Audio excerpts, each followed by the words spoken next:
on a une invitée qui est importante avec nous, qui est Ellen Reeve.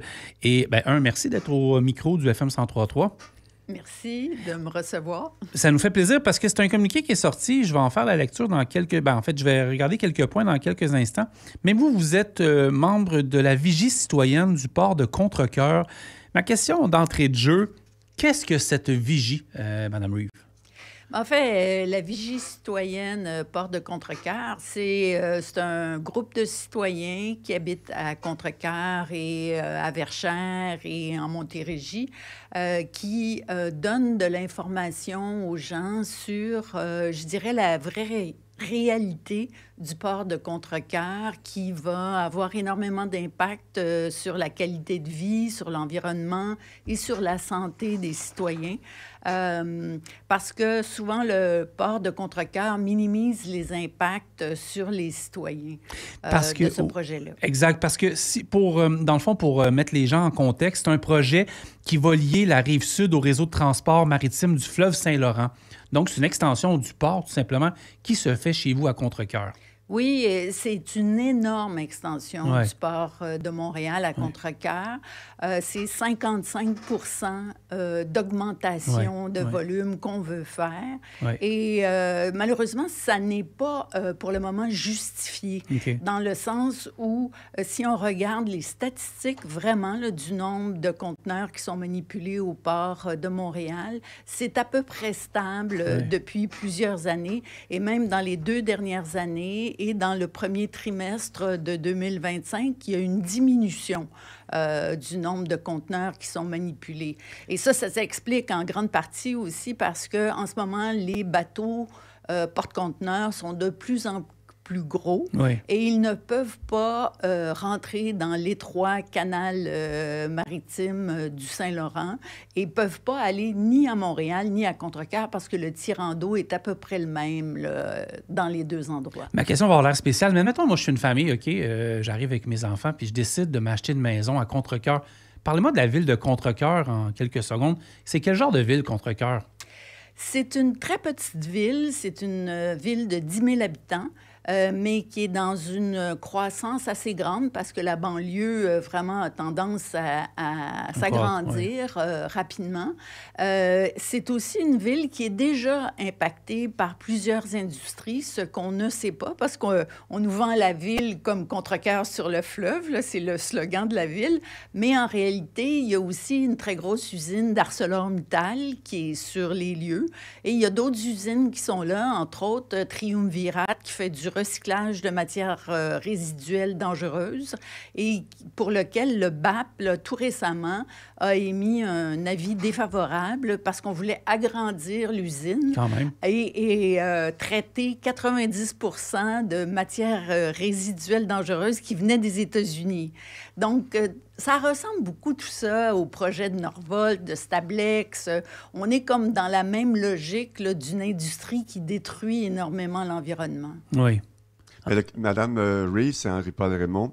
Sans me faire l'avocat du diable, je remarquais quand même dans les intentions du port de Montréal d'aller de l'avant. C'est un projet quand même qui date de plus d'une quarantaine d'années, qui était dans les cartons, mais on parle souvent d'une expansion qui est nécessaire pour les importateurs et exportateurs. On parle aussi de 8 000 emplois qui seraient créés.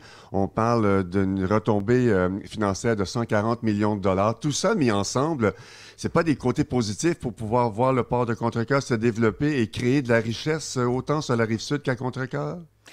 Pas vraiment, dans le sens où ces chiffres-là, là, il faut être plus précis. C'est 5 000 travailleurs qui viennent pour construire le port de Contrecœur, mais à terme, c'est seulement 1 000 travailleurs qui vont être dans le port de Contrecœur. Donc, c'est beaucoup moins. Et maintenant, je pense qu'on ne peut plus faire de l'économie qui détruit. Donc, on ne peut pas juste justifier le fait que ça va créer de la richesse, mais ça crée de la richesse pour qui? Ça crée de la richesse surtout pour les armateurs, pour les transporteurs maritimes. Cette richesse-là, elle ne va pas profiter aux citoyens. En ce moment, je vous dirais qu'il n'y a pas de plan à Contrecœur pour accueillir 5000 travailleurs qui vont venir. Il n'y a pas de plan non plus pour jusqu'à 1200 camions de plus sur la 30, qui est déjà en très mauvais état.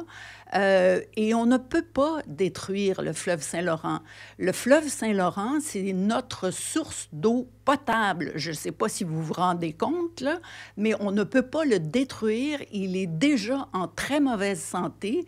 Donc, on ne peut pas le draguer à droite à gauche comme on a l'intention de le faire. Il y a des sédiments contaminés, c'est prouvé, qui sont dans le secteur. Qu'est-ce que ça va donner quand on va se mettre à draguer si on a des sédiments contaminés dans l'eau? C'est l'eau qu'on boit, là. Et donc, on ne peut plus dire ça crée de la richesse, ça crée de la richesse. Non, on doit maintenant faire une économie responsable, intelligente et qui tient compte de l'environnement. J'ai une double question avant de laisser la parole à Francis, Mme Reeves. D'une part, je pense que le ministère de l'Environnement est aussi dans le dossier pour pouvoir voir au respect, que ce soit autant de la faune que de la flore. Mais il y a aussi des Premières Nations, je pense, qui peuvent être impliquées ou qui peuvent avoir leur mot à dire. Vous, la Vigie, êtes-vous en relation avec autant le ministère de l'Environnement que les communautés des Premières Nations? Les citoyens se sont mobilisés. Ils ont demandé un BAP au ministère de l'Environnement qui a été refusé. Ça a été refusé en 2022. Le ministre de l'Environnement, M. Charette, l'a refusé sous prétexte que le projet n'était pas assez avancé. Bien là, on arrive en 2025 et on nous dit que le projet va commencer en septembre prochain. Ceci dit, sans avoir tous les permis. Donc, je pense que c'est un manque de respect envers les citoyens, là. Un organisme comme l'administration portuaire de Montréal devrait respecter toutes les lois et ne pas annoncer un début de projet sans avoir tous les permis. Donc, ce serait... Oh, excusez-moi, allez-y. Oui. Mais ceci dit, oui, on avait demandé un BAP. Ça n'a pas été fait et c'était nécessaire parce que l'Agence d'évaluation d'impact du Canada n'a évalué que le territoire strictement fédéral. Donc, dès que le camion sort du port de Montréal, du port de Contrecœur, il n'est plus évalué sur son impact environnemental. Et ça, c'est grave. Ça veut dire qu'il y a beaucoup d'émissions polluantes qui vont voyager parce qu'évidemment, le port de Contrecœur, ce n'est pas une boîte, là. Et ça va être dans l'air que les citoyens vont respirer. Et ça n'a pas du tout été évalué. Donc, j'ai bien compris sur nos ondes cette semaine, dans nos bulletins, puis également dans le communiqué que vous avez diffusé, c'est le 29 septembre, sans autre discussion, que les travaux commenceraient. C'est ce qu'ils voudraient faire, commencer les travaux. Et là, aujourd'hui, on apprend dans un article dans le Devoir. Très intéressant d'Alexandre Shields dans le Devoir que on va abattre des arbres. On va commencer à abattre 3000 arbres. Mais à partir du moment où vous mettez de la machinerie sur un site comme celui du port de Contrecœur, ça veut dire que si vous commencez à abattre 3000 arbres, toutes les espèces qui sont là, les oiseaux et tout ça, ils sont très sensibles au bruit. Ça veut dire qu'on a un impact aussi tout de suite sur l'environnement. Et nous, comme citoyens, on dit on ne peut pas faire ça si on n'a pas tous les permis. Oui, j'ai l'article ici, ça dit « L'aménagement des infrastructures nécessitera, selon les données fournies au cours des derniers jours par l'APM, l'abattage d'environ 13 000 arbres, dont plus de 3 000 pour les travaux préparatoires qui pourraient démarrer sous peu. On dit toutefois avoir prévu de compenser ces coupes et 22 000 végétaux ont déjà été plantés. » Donc, c'est vrai, ça ressemble un petit peu avec le projet de la superficie remblayée qu'avait fait Nordvoort en Montérégie depuis un bout. Là. Oui, parce que là, tout de suite, on attaque les milieux humides, on commence à rentrer de la machinerie. Je veux dire, les milieux humides, c'est rapide. Oui. Je veux dire, c'est détruit et puis après ça, il est trop tard. Alors, ce type de comportement agressif de la part de l'administration du port de Montréal, je pense que ça n'est vraiment pas acceptable. Et on devrait protester contre ça. Là. Avez-vous des communications avec les autorités du port? Oui, Comment ça se passe? Mais le port, malheureusement, Je vais vous parler de mon expérience personnelle. Okay. J'y suis allée l'an dernier aux séances d'information qui sont semblables à ce qu'ils font cette semaine. Moi, j'ai demandé quels étaient les impacts du dragage, les impacts sur l'érosion des berges, etc. Et je me suis fait répondre par une ingénieure du port de Montréal qu'il n'y avait pas d'impact dans le fleuve parce qu'on mettait des murs de béton dans le fleuve. Okay. Dans le fleuve? Oui. OK, je ne suis pas ingénieur, excusez-moi. Non, non, mais personne, même sans être ingénieur, c'est aberrant d'avoir une réponse comme ça. Et je lui dis, mais puisque vous allez draguer pour mettre vos murs de béton dans le fleuve, est-ce que vous avez des études sur les impacts du dragage? Mm-hmm. Et on me dit que oui.